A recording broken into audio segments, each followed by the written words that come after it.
High above the world, where the air is thin and the wind howls like a distant whisper, stand the mountains, silent guardians of time. Their peaks touch the sky, their valleys cradle the rivers, and their slopes tell stories older than humanity itself.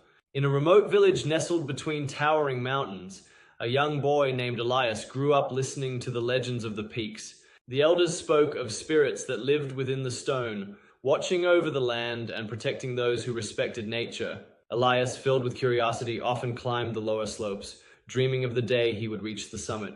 One day, a fierce storm struck the village, causing landslides and blocking the river that provided water to the people.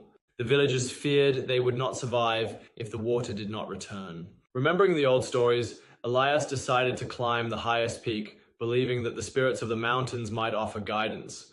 With determination in his heart, he embarked on his journey.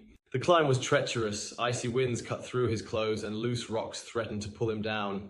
But he pressed on, driven by hope.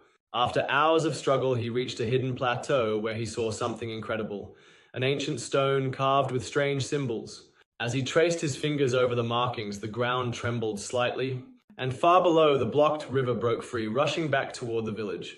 Elias returned home to find the villagers rejoicing. They saw him not as a mere boy, but as someone who had earned the mountain's trust. From that day on, he was known as the guardian of the peaks, the one who listened to the whispers of the silent giants and understood their wisdom. And so the mountains remained, watching, waiting, and standing strong, just as they had for millennia. Years passed, and Elias grew into a wise man, known far beyond his village. Travelers sought his guidance. Climbers asked for his wisdom, and the villagers always turned to him in times of need. Yet he never forgot the lessons the mountains had taught him, the power of patience, the importance of respect, and the deep connection between nature and humanity. One cold winter, a group of explorers arrived in the village.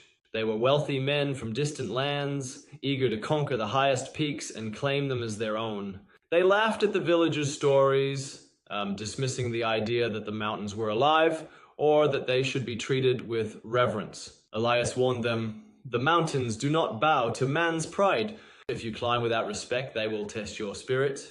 Ignoring his words, the explorers set off, determined to reach the summit faster than anyone before. For days they climbed, but the mountains seemed to fight against them. Sudden blizzards covered their paths, avalanches threatened their camp, and an eerie silence filled the air. Slowly fear crept into their hearts. Then, on the fourth night, as they rested in a narrow pass, a deep rumble echoed through the valley. The ground shook and the wind howled louder than ever. The explorers realized their mistake. They had challenged forces far greater than themselves. Desperate and afraid, they made their way back down, struggling against the storm. When they returned to the village, humbled and exhausted, Elias welcomed them without judgment. "You have seen the truth," he said. "The mountains are not to be conquered. They are to be honored." From that day on, the explorers became storytellers, sharing their experience with others. And as for Elias, he remained in his village, watching over the mountains, knowing that some lessons must be learned the hard way. The mountains, silent as ever, continued their eternal vigil, standing strong as the guardians of time